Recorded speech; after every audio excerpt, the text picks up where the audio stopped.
Welcome everybody to Wednesday Watercolor Live. Hope you're all doing well. I heard some wonderful bird noises. It sounded like spring this morning. And some of you even said you've seen robins. So hopefully we've broken the back of winter. But today I wanted to deal with some fundamentals, some basics, which are always good to review. I like to review them myself.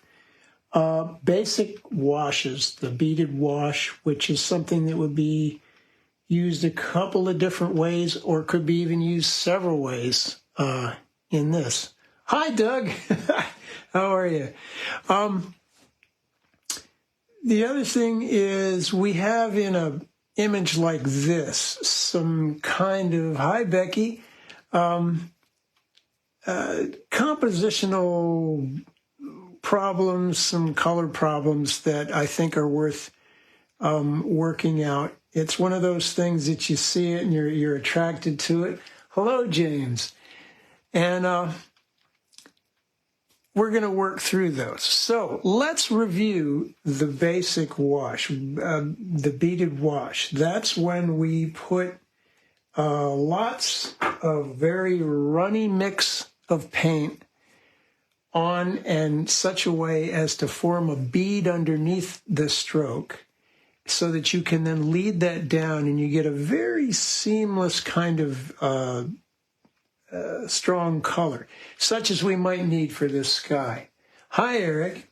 So with that, you want to use a big brush, like a squirrel mop or something to that effect.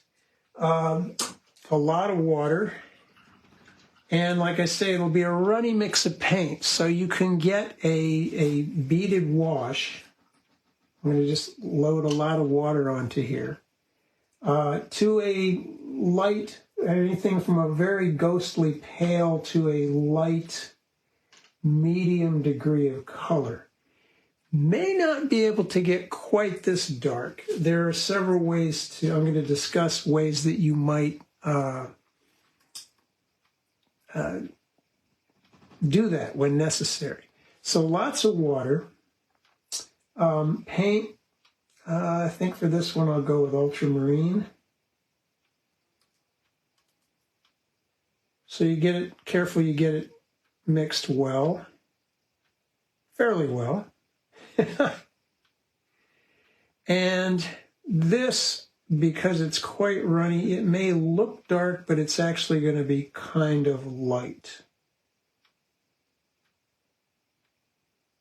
And it will even dry a bit lighter. So the trick is you load the brush, not by going into with the point, because you're only going to load the point that way. Gravity is working against those hairs picking that paint up.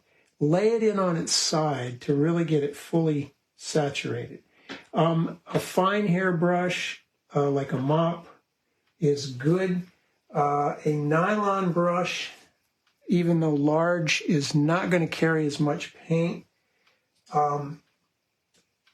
A oriental brush will work just as well too. Some people like to use brushes like this. Although they look like they would cover a lot of area, they tend to be streaky and for some reason mop or squeegee out. Well, I'll talk about that. We're just going to do it. So load from the side, holding back here, gentle pressure on the brush. I'm laying the brush onto the surface and just pulling. So, and then you see the bead form. See, it's actually, even though the paint looks dark, it's light. Come up underneath the bead, pick it up, walk it down. Don't dawdle. And don't overlap. Because if you overlap, what you're going to do is you are going to squeegee out. So you can even skip a little spot. If you got a big bead like this, you can keep working it with the tip, so that if you need to walk around a complex shape, which we will be doing here, you can do that. So I'm going to rinse this brush, and then I'm going to say I'm finished with that wash. I'm just going to squeeze out the brush and evacuate by putting the tip in there and drinking that out. Because if you don't, it will actually crawl back uphill. Hello, Sarah, new friend, welcome. Now, you can also, let's put another color over here. Let's mix up some sienna color. This is the quinacridone sienna. It's not actually burnt sienna.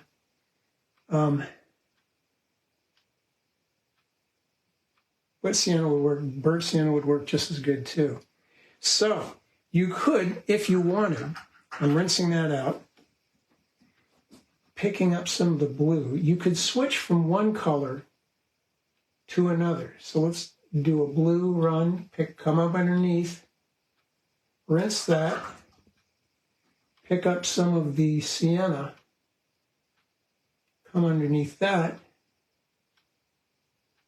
and it will be the other thing I've not mentioned, which is incredibly important, which is bad of me not to mention it. This surface is on a 45-degree angle. You need a bit of an angle so that the gravity will pull the water down. So as you can see, the blue is kind of very softly transitioning into the sienna there. Could be any color you choose. And again, I'll evacuate. So that might, a sunset or a sunrise, that kind of thing. The only thing you might want to watch on that is if you, if in your well, let's see, that wouldn't be a good, if you were wanting to see that transition happen about here, then you might want to start making it happen a little higher so that as it migrates down, the blue will migrate down at first. The transitional area will give you a better spacing than if you started, if you thought it looks like it starts here and you started changing the color there, some of that blue would leak down and you wouldn't get quite as much of the sienna as you might like. Now, another thing you can do, and I call this the tequila sunrise wash.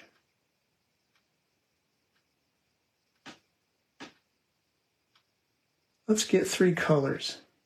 Let's get a yellow ochre. Let's get something a little more, something that stands out. A alizarin. It's not actual alizarin, it's one of those permanent alizarins. Hello, Vicky. Well, you're welcome. Takes a little practice to get this. I think the thing that fouls people up the most is the, because we're used to working with opaque mediums, we're used to actually trying to kind of physically blend where the one color joins itself or the 2 colors join each other. And when you do that in watercolor, you have to remember that what you're doing is the physical pressure of the brush on the paper is kind of squeegeeing up some of that liquid and making a slightly drier area, and you're going to get a streak. So you want to pick up the bead from underneath, or let me just do it, probably what happens more often outside when you're working, you're all excited and you're working quickly. If you can overlap if you are gentle and there is sufficient water on the surface. So you might very quickly there, I did overlap one stroke on the other, but you can see it's starting to shear down because there was sufficient water on the surface to keep the paint in suspension. So again, I'm going to evacuate that. Well, I'm going to let that bead make that blossom so you can see it. Now you notice there's you can see some graininess here. I have chosen to use a brand of ultramarine blue, the Holbein Deep, which does granulate. Ultramarine will granulate. Other brands will, the Winsor Newton will granulate. The Daniel Smith will granulate. The Holbein will not granulate. I mean, the M. Graham will not granulate. Beautiful color, lovely consistency, but if you want granulation, you usually have to go to this, or the Daniel Smith or the Winsor Newton. So the Sennelier, not so much granulation either. And it's only a few pigments that actually do the granulation, ultramarine being one of them. Now, for the Tequila Sunrise wash. Okay. I am going to do the runny alizarin one first. Come up underneath it.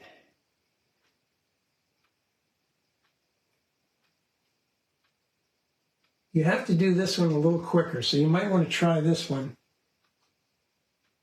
after you've kind of gotten the hang of those. Rinse that. Blot it.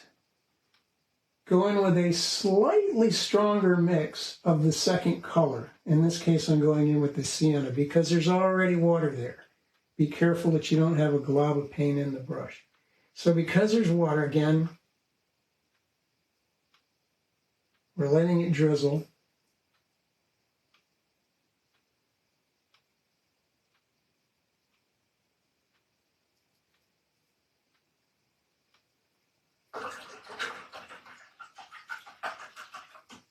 Well, we might, I overdid. I should have stopped earlier. I'm going to put a little more of the red in. Now, again, it's still wet, so I'm going to go in with denser still, ultramarine blue. And you have to be very light touch.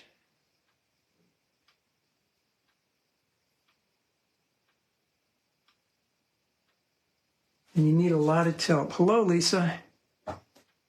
And you can get a kind of unusual, it's going to look messy for a moment. Give it time. If you see it's maybe not happening quite as fast as you'd like, get some of the other color. Very, very gentle, gentle. Should have mixed up more. Always mix up more than you think you're going to need to accomplish the wash, because you can modify that color later to use for other parts of the painting. So there are just, there's a weird kind of color in this sky that I might use something similar to this to get that. Now, another way you can do this, hi Kathy, let's say you do need a pretty deep color, which means you'd have to go to a higher concentration of pigment. But that higher concentration of pigment will not be as runny, or maybe not quite runny at all. And then it's not going to form a bead. So how do you do a beaded wash? Well, you got to have, it's similar to this. You have to have some water there already. So what I'm going to do is I'm just going to use this pink as though it were dirty water. And I'm going to, you can maybe see the blossom starting. So yeah, I think you can see this pink. So the paper is damp. And I'm going to let it soak in a bit, waiting longer than I would for this. Now, because there is some water there, and because we want a darker color, we need to make the denser paint. So let's make it real dark. Indigo. So this is kind of more of a wet into wet. And in this instance,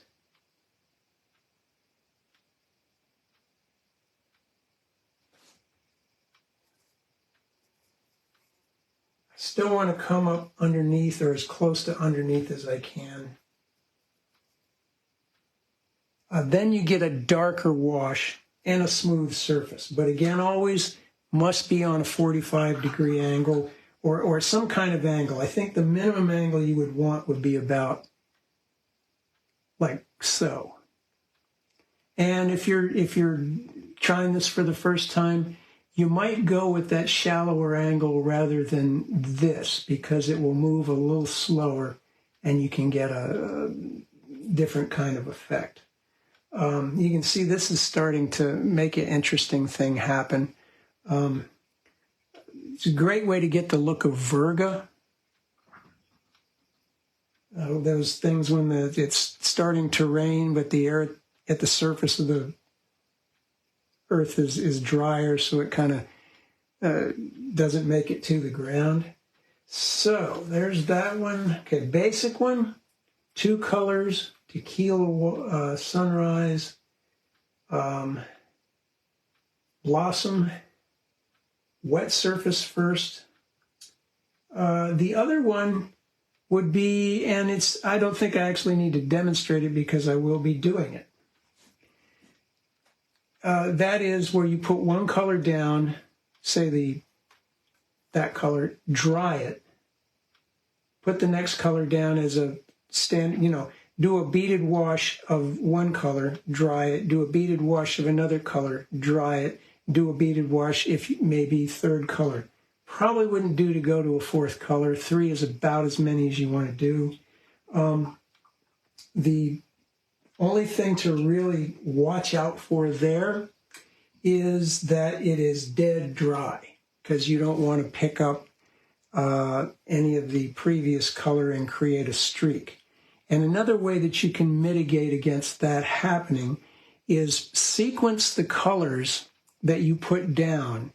The smaller pigment particles first and the larger pigment particles last, so that the smaller pigment particles will kind of fall down into the interstices and the fibers of the paper, and they won't be as easily disturbed as the larger particles which lay on top. So how do I know which ones? You can say, how do I know which ones are going to be big particles and which ones are going to be small particles? Any of your modern pigments will be small particle because they have been made at a time when industrial coatings are done through inkjet printers or spray equipment. Tiny orifices, so the pigment particles have to be small. So if it has these very chemically names like isoindolene, quinacridone, benzimidazolone, phthalocyanine, you pretty much know it's going to be a small pigment. If it is a name that is an older name, such as you might find on the periodic table, like iron, cadmium, cobalt, that sort of thing, it's going to be a big particle. So you want to put that one on last. Ultramarine is kind of in the middle, but it's bigger than, say, like the quinacridones, any of the alizarines, the phthalocyanine, the Prussian blue, those colors. Prussian is about similar to ultramarine, but there we go. Now, maybe one last thing I should demonstrate is you can do a beaded wash with a small brush. So this is like a number, well, it's, big difference there. What you have to do is just stop and reload. As soon as you don't want to let the bead starve out. So that's as much bead as I can get there. Pick up where I left off, get underneath. You'll be able to go a little farther because you got a bead to work with. You can skip. This might be another good way to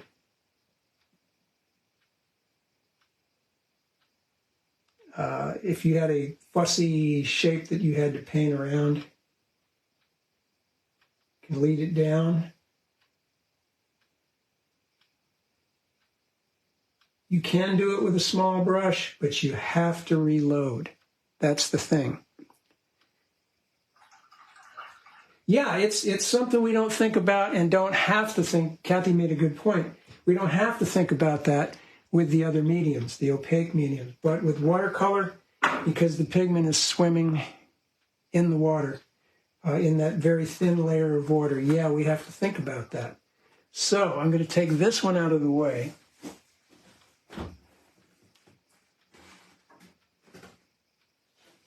And here we go. Pencil. Now, this is a, oops.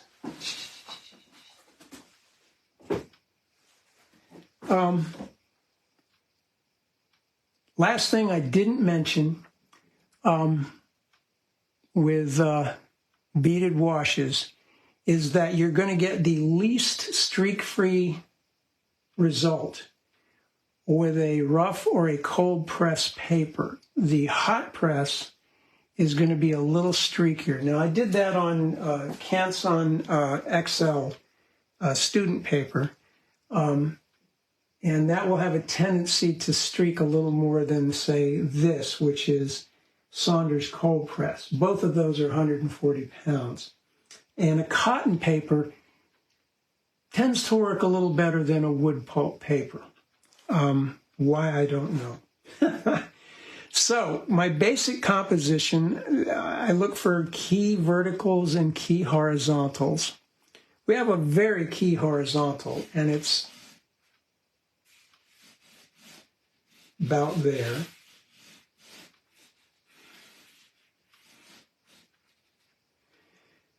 We don't really have a key vertical, but we do have these lovely little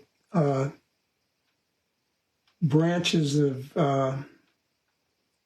plum and mulberry and who knows what sticking up. This is the corner, southeast corner of my property looking towards the neighbor's property. After that wonderful big snow we had. This is the corner of the field where they can't cut a tight right angle because the machinery requires room to make a curve. Hi, David. So I'm going to indicate that that's where horizon goes. Now we've got these beautiful, lovely shapes down here. We've got those little things which are going to become, in a sense, our verticals. But the issue here is that this series of buildings has a lot of problems. One, when I'm there looking at it, it has a tendency to draw my attention because the light is hitting it in the early morning. And psychologically, it feels closer to me than what the camera lens tells me it is. So to get what I felt rather than what the camera saw, I'm going to have a tendency, what I'm going to do is I'm going to move it a little bit further forward, or I'm going to change the size because I think it'll look better. Here's a quick and dirty that I did in the sketchbook, what we're going to shoot for. You can see I've brought it forward, and I've done another thing. I have, as it is, it looks as though it's just sitting on the edge of the world. And it's this. Ducks in a shooting gallery. And it looks flat. We don't want flat. We want to say space. So what I'm going to do is I'm going to see that little bit of further away trees, more distant trees. My terrible English.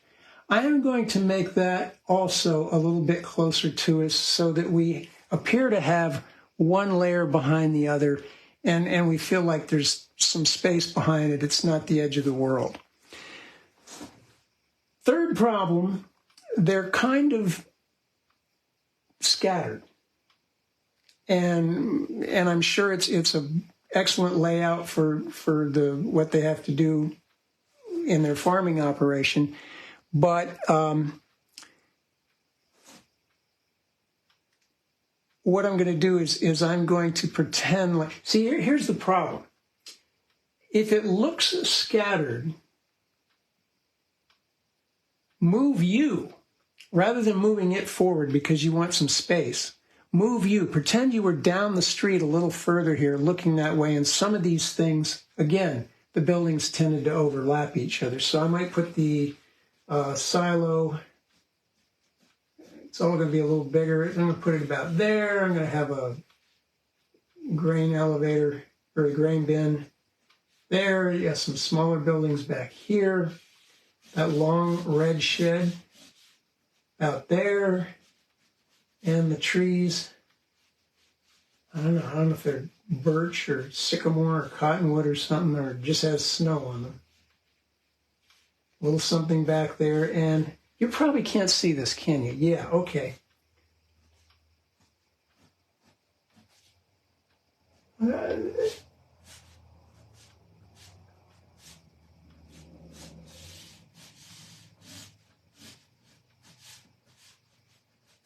Now, hopefully that shows a little better. Maybe I'll even put it, there are other bins back there.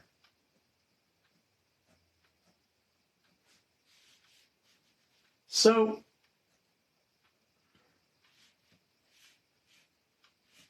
we don't have, and then the other thing I'll do is I'll put the bottom edge of the thing. I'll make sure that there's a gap between the bottom edge of that, the bottom edge of this, and the bottom edge of that, so that they are, again, maybe have the appearance, or I'll try to, of that. Now this is still somewhat centered, but they're up from the center, and then we're going to have our branches come there. Now this, you notice I don't draw much. There's a reason for that, because what I do draw, I'm tending to, in fact, I may even just eliminate having any buildings over there at all. I want a little bit of distance.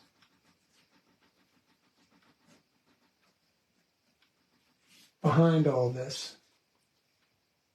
Let's get the whole thing in there, yeah. The overlap of the scruffy little branches, that's going to be nice. And I'm going to try to create a just sort of wedge-like arrangement. I'm going to put that silo furthest thing forward. Now, no way I'm going to be able to paint. Okay, have a good appointment, David. No way I'm going to be able to paint around that little cupola on the top of the silo, so I'm going to use my white China marker to put the highlight on it. I might do it branch, and I may, no, I'm not going to do it for those, because I want to place those. I could do that with the China marker and it would work wonderfully. But I want to give myself the leeway to put it where I think it looks good after I've got all these big things painted. So I won't do that. The other thing is I'm just going to mentally note that this is a sort of a diagonal line. This is a sort of a weird C or E. This is a sort of, oh, look at the dog's head. See the dog's head? I'm mentally noting that, but it's essentially here, wedge like that. If I draw it, it'll look stiff, so I don't want to do that. Now, the plan for the washes. Color-wise, an issue I have here is I've got a dark blue and a dark blue, and they're not a heck of a lot of difference. And yeah, if I was standing out there, we feel the space, we know it's space, we'll accept it as space, and also in the photo. But in a painting, that is going to flatten out. So I have to change the character of the blues. I'm not going to be able to change the hue much. I could make one a little greener blue. I could make one a little redder blue. I could make one a little less saturated blue, a more earthy blue. I could make one a more vibrant blue. I think I will do that. I will make this earthy. I will make that vibrant and saturated because it's closer to me. I also can't change the hue much. I can change the chroma or the saturation, the vibrancy of it significantly, and I can change the value. So I'm going to, if you squint at this, the quick and dirty, I'm going to make the front a little deeper and darker than the back, I hope. So that way, because they are different, psychologically we will read them as being in different spaces. So, big brush for the wash. See when we plan a wash, we want to say, well, what are the lighter colors and what's going on with that? Lighter colors have to go in first, medium colors next, darker colors afterwards. Well, shoot, I should leave that. I'm going to wipe that one. Maybe I did want that. But anyway, what I'm going to do is I'm going to come in with a yellowish color, because that snow is not white. I'm going to save that for these little highlights up here. I'm going to try to skip some of those. That snow, it's because it's early in the morning, it's a little ruddy or light. I'm going to go overall wash with yellow, the basic beaded wash. I'm going to dry that. I'm going to come back with maybe, I should have left that sienna. I might come back with a little bit of sienna. Go down to the horizon line. That will make it sort of a earthy orange, which is a rough complement of blues, vibrant blues. And then I'm going to dry that, come back with a blue. And then any blue that I do down here is just going to appear more saturated, more vibrant, and it's going to come forward. So, yellow ochre. I'm going to be hitting the whole sheet, so I'm going to need it to really be a lot of it. My terrible English, I'm sorry. We're going to need a lot of it.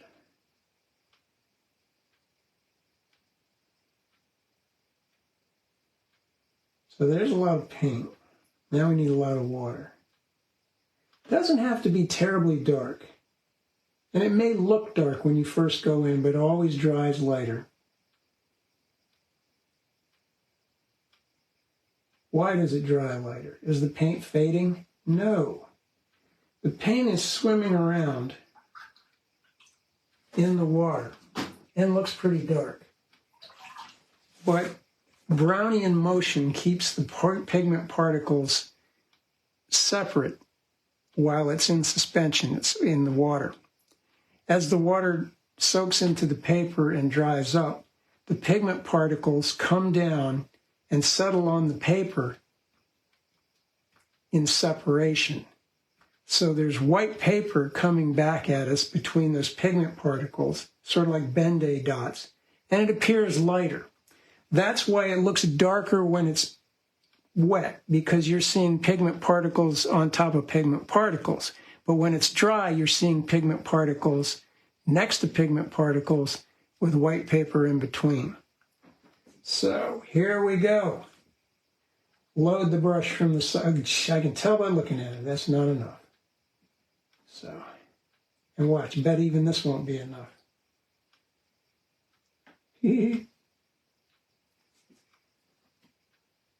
Light touch, form a bead, come up underneath, start on the tape, finish on the tape. That way you won't get little white shark's teeth when you get to the bottom. I mean, when you're done.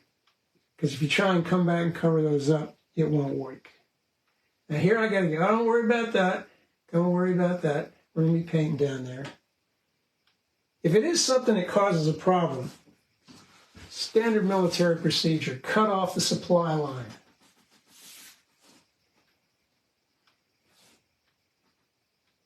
I'm going to try to leave some white spaces down around here. So now I'm getting on to the point. The resist is going to keep me from painting anything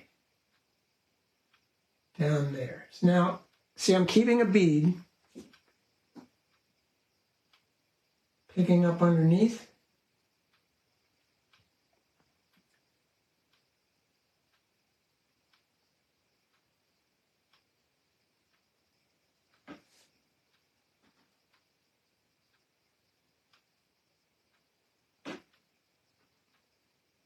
Look at that, I'm gonna use up every bit of this.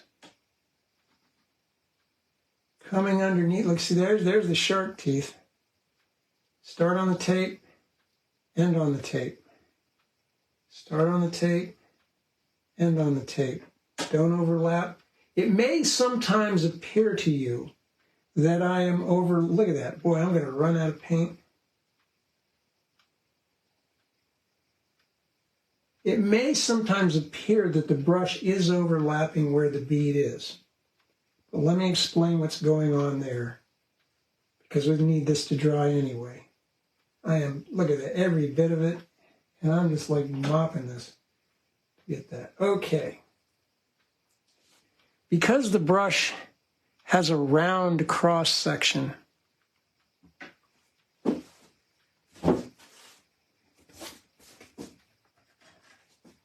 Charles, hello.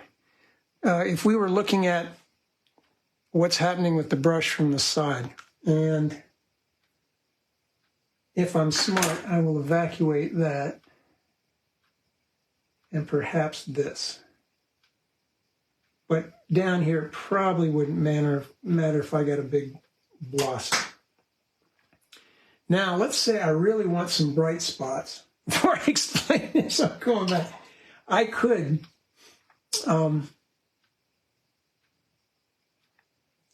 rinse, squeeze, and while it's a little bit damp, mop out some slightly lighter spots. But, okay, back to why it looked like he's overlapping. The brush, if we could see, here's the 45 degree of the paper. The brush is being pulled along its cross section. The bead is under here. Now, when you're viewing it, see, I'm picking up the bead. When you're viewing it, it's going to look like this is overlapping that bead a little bit. If I did actually overlap the bead, like so, I would be squeegeeing that area in there and I would get a strip. If I am coming in a little bit shy of the bead, let's say right about there where it would look like I'm not overlapping at all, I would get a skip, which is what I did there. Okay, so that's that. Now, I'm going to dry that to be absolutely sure.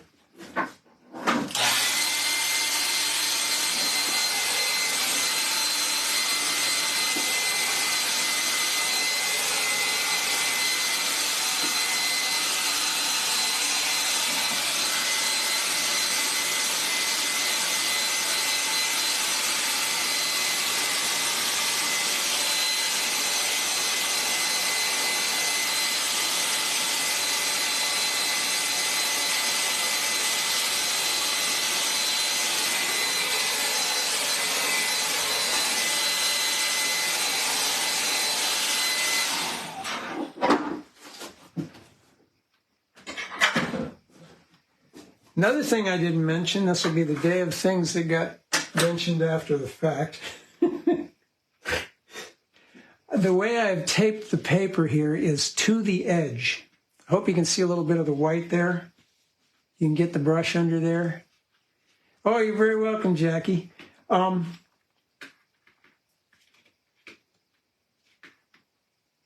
That way, it's really only held at the four corners, and it gives the wet paper a little bit of shake or stretch and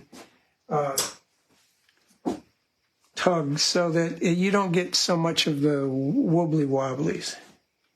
Okay, now a bit of the quinacridone sienna and a lot of water. We will actually get a painting out of this. I promise.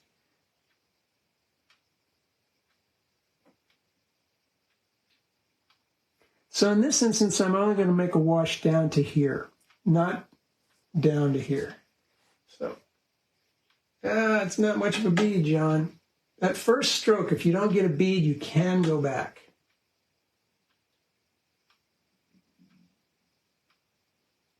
Start on the tape, end on the tape. If it looks like the bead is running out, stop there, reload, come back.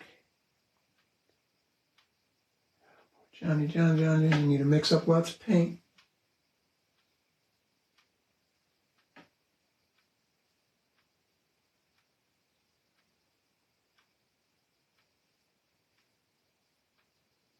Now you can really see where the white China marker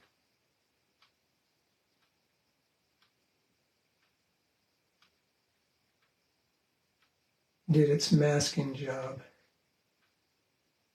Right now I'm painting trying to paint around, I'm getting on the tip and painting around the things that I wanted to skip.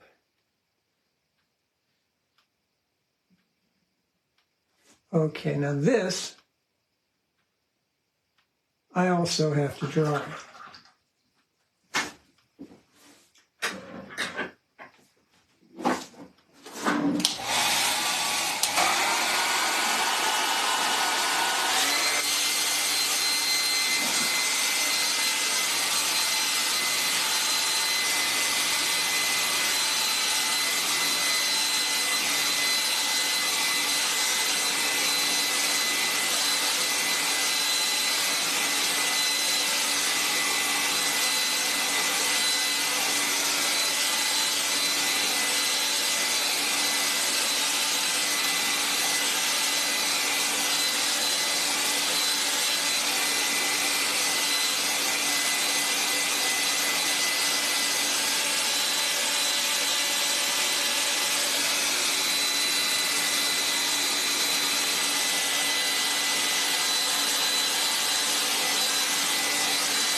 Well, thank you, Nanette. And one more thing I didn't mention. You notice I didn't evacuate the bead when I got down here to the bottom. I knew it would blossom up a little bit. I'm hoping to get maybe that sort of soft, fuzzy look of the trees. We'll see. Maybe not. Now, for the blue, I'm going to want a clean blue, I think. So I need to get any.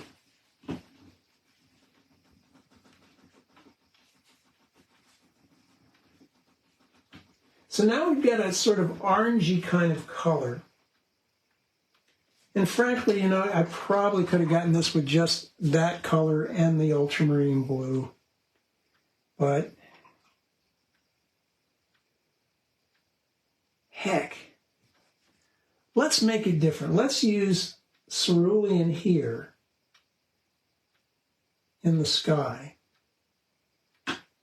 and another blue down here to get yet another difference between the two areas so that they stand apart and don't read together. So probably going to want a little more water.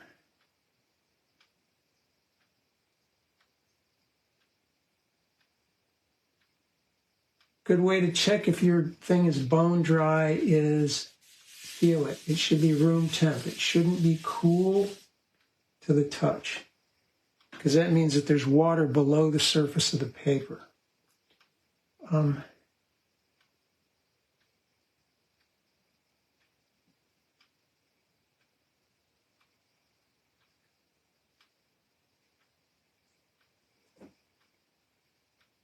Get a good bead going. Start on the tape, end on the tape.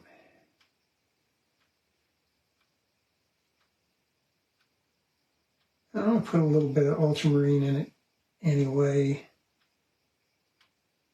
Shoot.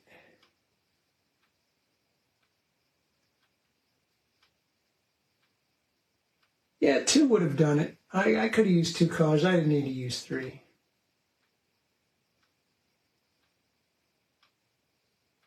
And again, this is probably going to look a little lighter than the reference image, which I'm finding typically sometimes I need to go a little lighter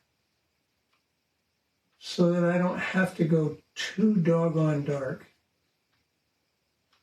when I get to my darks. On the tip now, I'm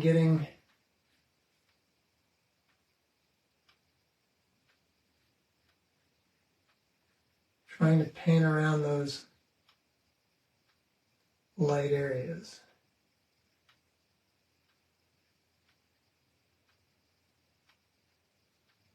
Now shoot, I might even turn it upside down.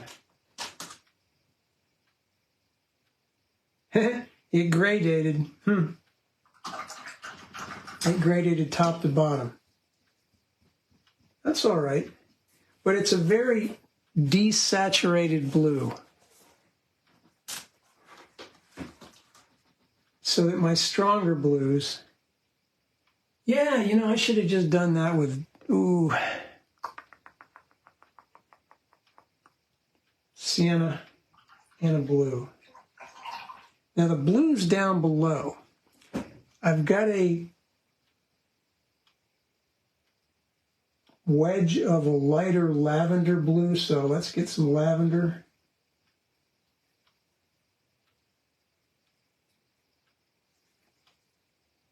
It's a sticky color, so you got to make sure you've got it carefully dissolved. I'm going to start off with a not fully loaded brush there. And I'm going to try to pull a light stroke so that I can get some broken marks to sort of look like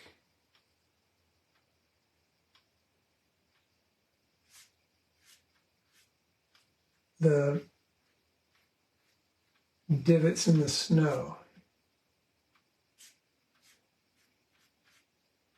Now they're going to be smaller and closer together further back. So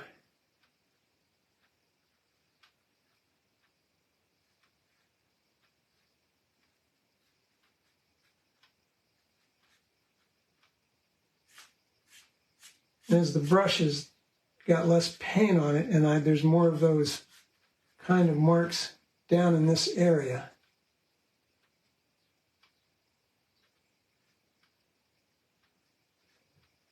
Now let's start adding some ultramarine.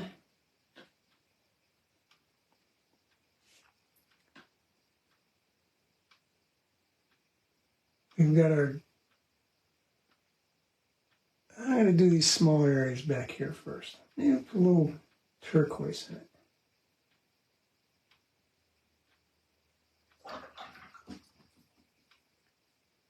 That's not turquoise. That's turquoise. Okay.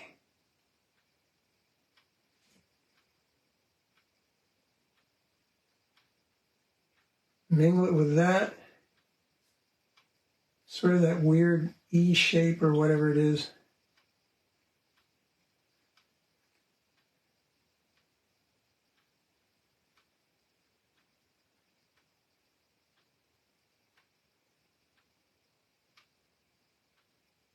this dog's head.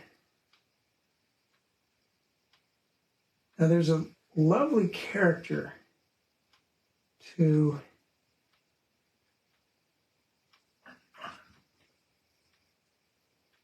I'm going to wet the edge just below this and on one side. I'm not really overlapping so much as bringing water to the side of or the bottom of a shape to soften it, to hopefully get. Another way you could do it, let's see, rinse. I'm going to take clean water, pull an area like that, then get your paint and put it in there and you'll get a softer edge.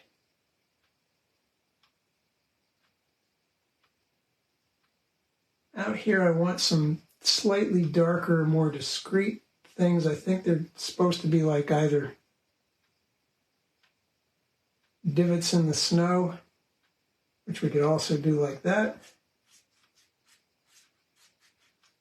or they're thin, fine cast shadows from the little weedy trees. Yeah, it's a bit redder. Up in this corner, I'm going to put a little alizarin to get a more reddish violet, blue violet. Maybe not that blue violet. And we're at the holy mess stage. Doesn't look like anything we want at the moment. Here.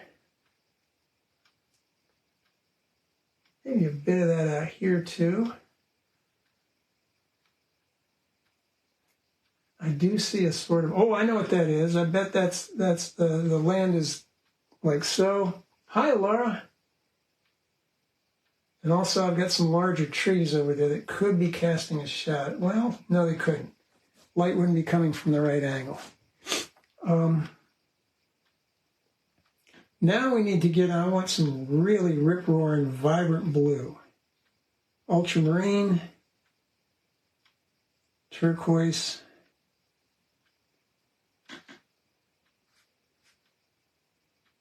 into that area that was previously done so that it's wet still, so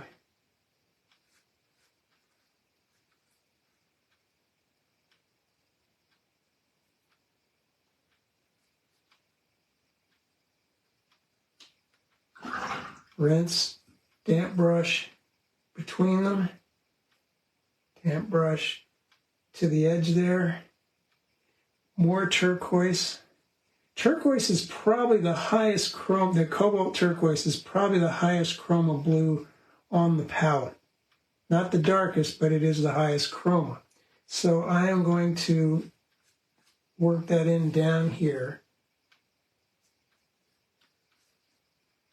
with some more ultramarine just to kind of, so that it modulates on its own.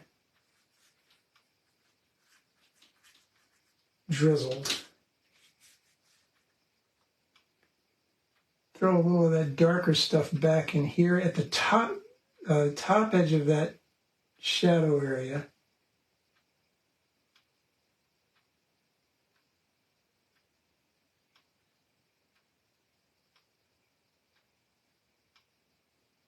Make sure you carry them off the edge too. Okay, loads of turquoise down front. Maybe a little more out here. I'm squinting to see what I'm creating. Some of that.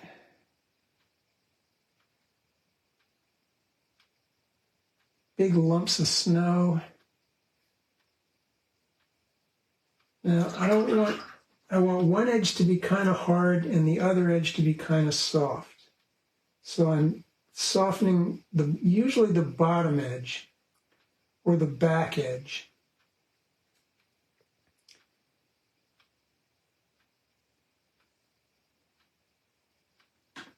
Because of the way the light is coming. Some little cast shadows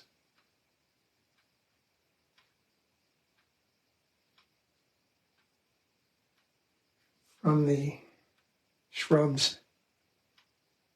I'll put one there. Ooh. See these little lighter spots where the, oops. Those. A not terribly damp brush, but I'm going to splatter in some water. And maybe you can see them coming up. What that water did is, because it was runnier than the paint that was beneath it, it's causing it to bleed out a bit. Conversely, you wanted a darker spot, you could splatter a little bit of blue paint. Now, I'm going to use a squeezed out drier brush, a little bit of lavender, a bit more water to get a more lavender kind of color. Probably should just use straight up lavender. Rinse the brush, squeeze out most of the water. And I want to try to get a few more variants in this stuff between those light spots.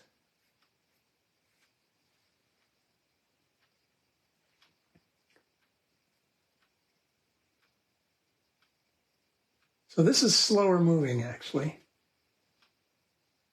Whoa, that's an actual glob of lavender. Hang on, I'm rinsing. Yeah. Well, we got one there now.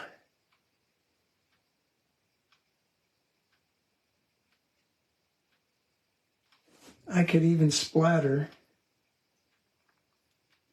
There's a bunch of dark marks here. Darker marks that I like because they're leading our eye back. Larger, closer to me. Smaller and closer together, further away.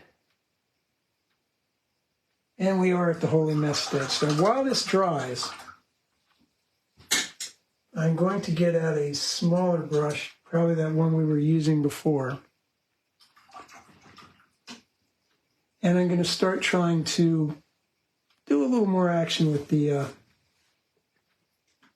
our buildings back there. So into that sienna color, a little bit of some reddishness.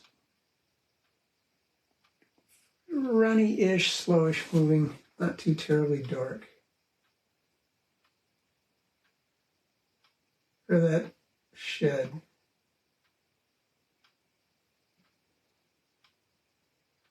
Bring it there. Now I'm going to get into my, either in the ultramarine, some sienna for some brownish, reddish, slower moving. See that?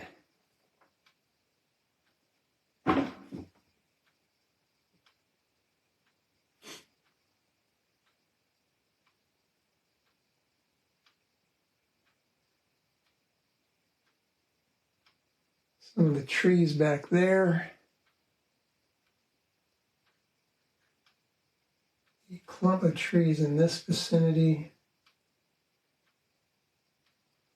Now I'm going to put some, well, I'm going to just mix some of that with some of the runnier blue. So I've got a lighter and less vibrant version to indicate the ones that are further away.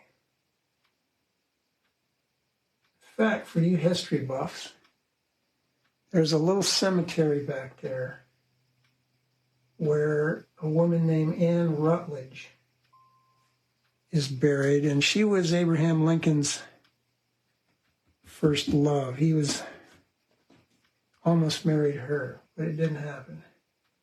So now I'm getting on the point, I'm doing the upper portions of the tree.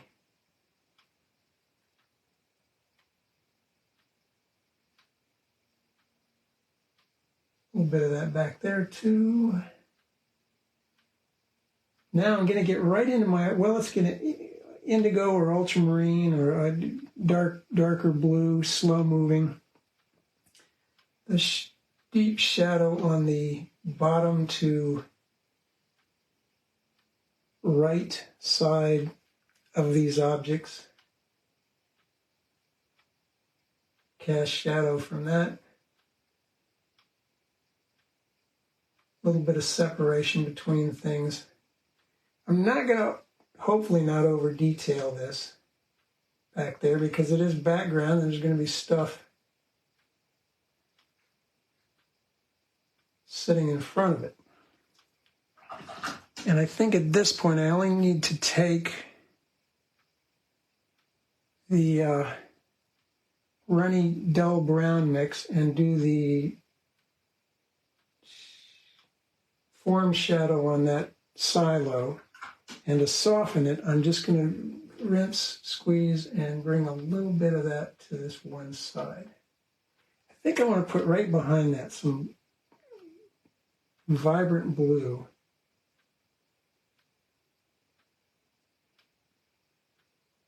To really make that look far away. Not all the way across, right at the edges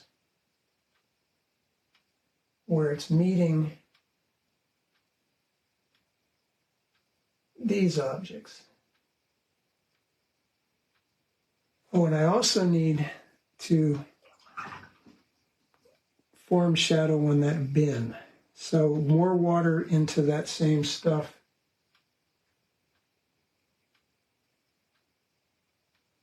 Maybe a bit of lavender line work to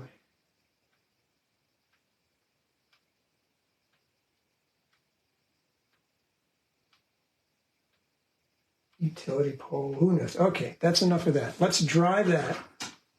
We're almost done.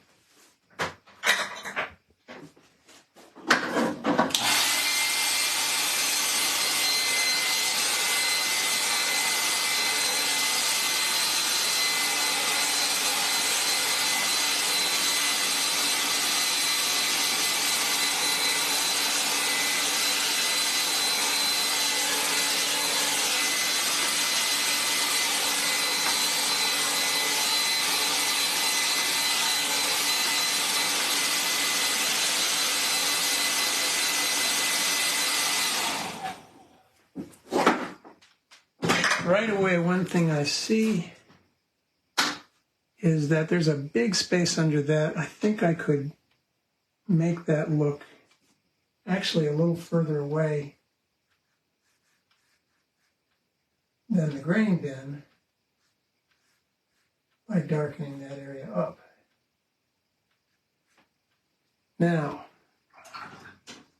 with that very stiff, pointy brush, I'm going to get into my burnt umber and my burnt sienna to get some very slow-moving paint. I want an orangey brown, but a dark brown. So dark burnt umber for the dark, quinacridone sienna for the bright colors. And now I want to do these lovely little weedy bits. So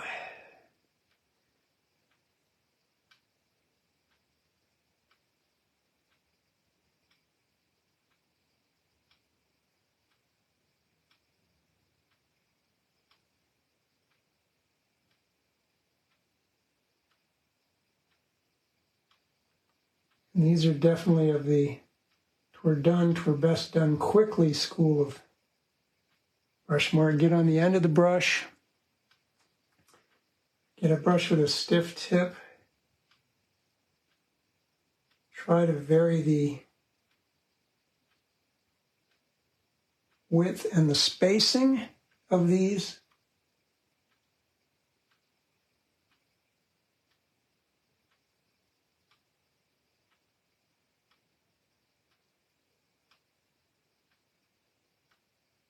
And by width, I mean the thickness of them. Let's make some of them a little bit darker towards their bases, perhaps by even touching in. And do that mainly on the close ones.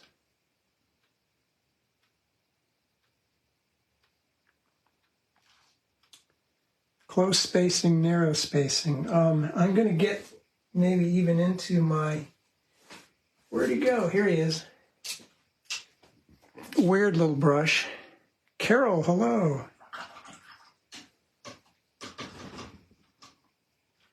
Because it has a belly which holds lots of paint and a super skinny tip. So you can get some orange, which is good for doing this kind of brambly stuff. If I remember when I was there, I walked up, ooh, that looks neat, and a bunch of rabbits flew out of there.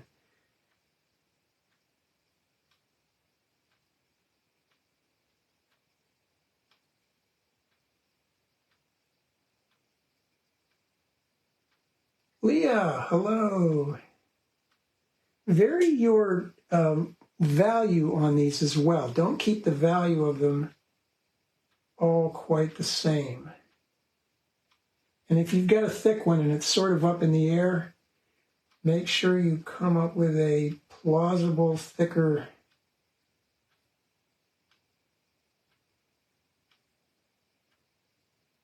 base and take it down into some area.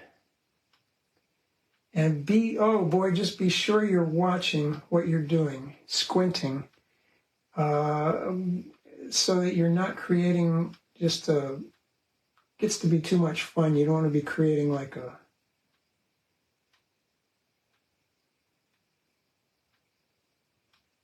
junk drawer.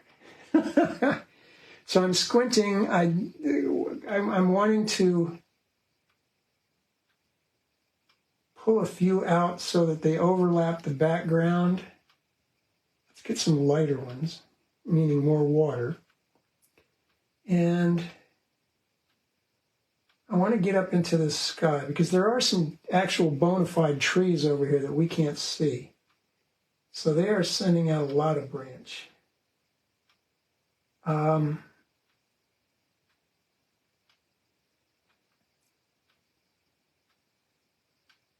Some shorter ones out here. And let's have one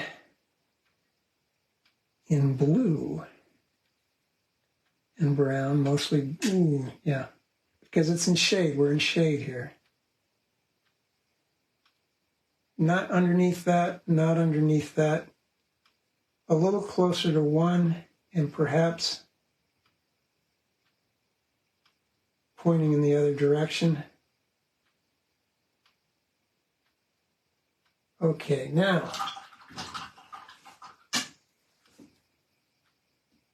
let's make them a little more plausible. Near their bases, let's have some kind of blue, darker blue, where they disappear into the snow. Ever so slightly darker blue, and perhaps even a little lighter blue, cast a bit of a shadow.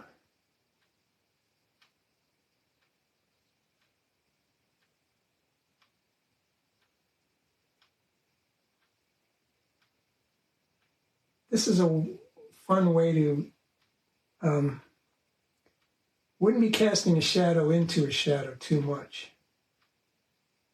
I'm going to splatter a bit of that darker blue and smear it, just to get some texture up front. Oh, I see something I'd like to do. I'd like to have a little bit of blue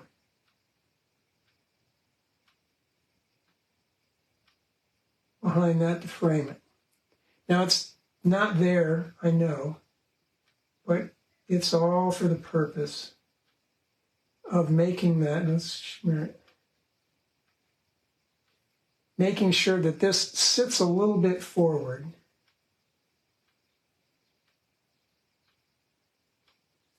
and is not our shooting gallery. Hi, Carlos. Now, can I add? Yeah, I think I could add a couple of little lavender accents in here. And notice I'm putting them kind of underneath the white things so that they look like they've, the light is catching on that higher piece of snow and then not on the piece of snow behind it, or in front of it rather. And I can also use this to lead the eye about. I could even just run it, who knows why. There's a line there. There's some terracing. Now, here comes the fun part. Dry this. Last mark we're going to do. We have to dry this.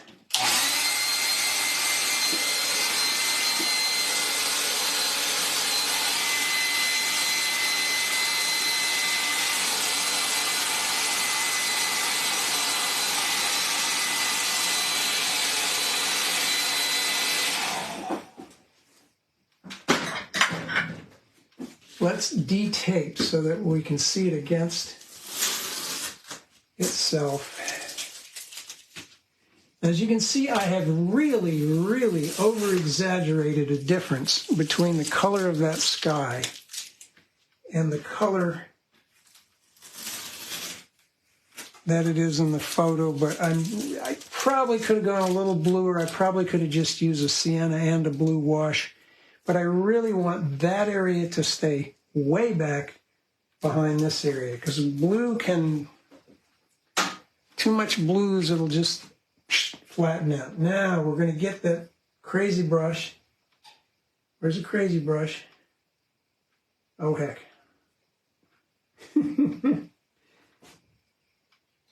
I'm terrible at misplacing. I get a pointy brush. We're going to get into some creamy white that I squeezed out earlier. And we're going to put some highlights of snow.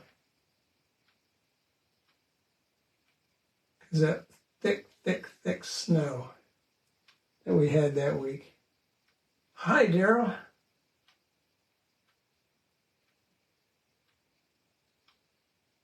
Cousin Daryl says, snow, what's that?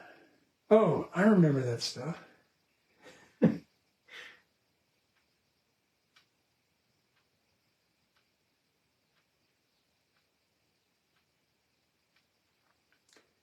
This is just a way to further get that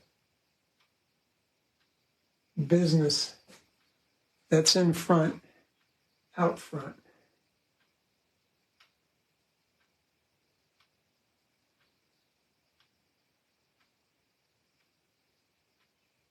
Some of it even stuck to the sides of the thing.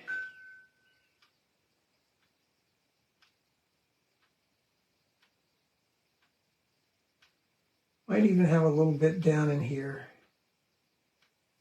Might even splatter a bit of it. And smear it. And what could you do? You could also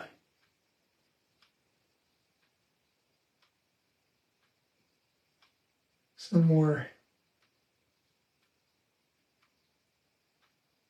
warning things like so. Let's get that last piece of tape off and see what we've got.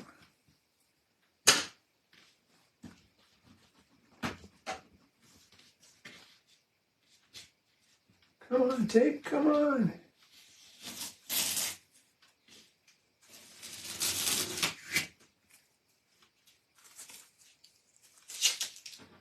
I hope that stays there. There we go. Yeah. I think I could have gone maybe a little bluer with that, but not a whole lot more. I think I really would rather have a big, big, big exaggerated difference between the foreground and the background than to have them unite in a way that flattens out the space. and creates a duck's shooting gallery.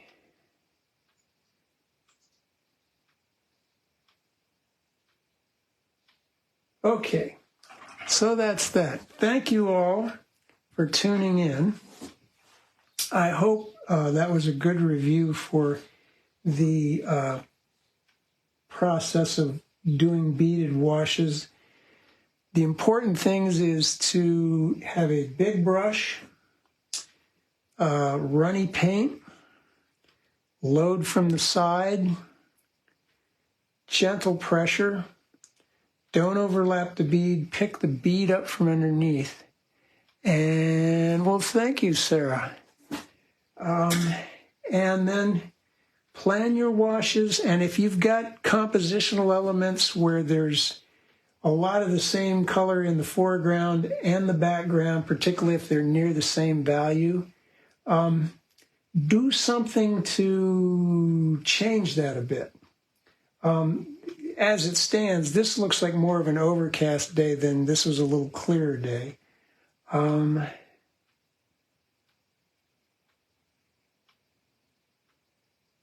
just having too much fun with these little scrubby sticks. But, oh, thank you, Park. By the way, I ran into Jody Gunn the other day, and she waxed poetic about your painting ability, and she says hi. So it was at her mom's memorial. But you're very welcome, Mary Helen. Those are compositionally, try to avoid creating our shooting gallery by overlapping objects. If objects are scattered, again, sort of like this, try to come in from an angle, move yourself, add what you see further down the road to what you see when you're standing here. And yeah, try some of those beaded washes. Get a piece of paper on a painting that didn't work out, turn it over, try it on that side. Remember, if you need to do it with a little brush, just remember to reload before the bead runs out. Thank you everybody for tuning in. I hope the warm weather that we're all enjoying right now is something that's going to stick around and maybe even give us an early spring. I heard some wonderful birds this morning. So, you all stay safe, you all stay sane, and I'll see you next week. Bye-bye.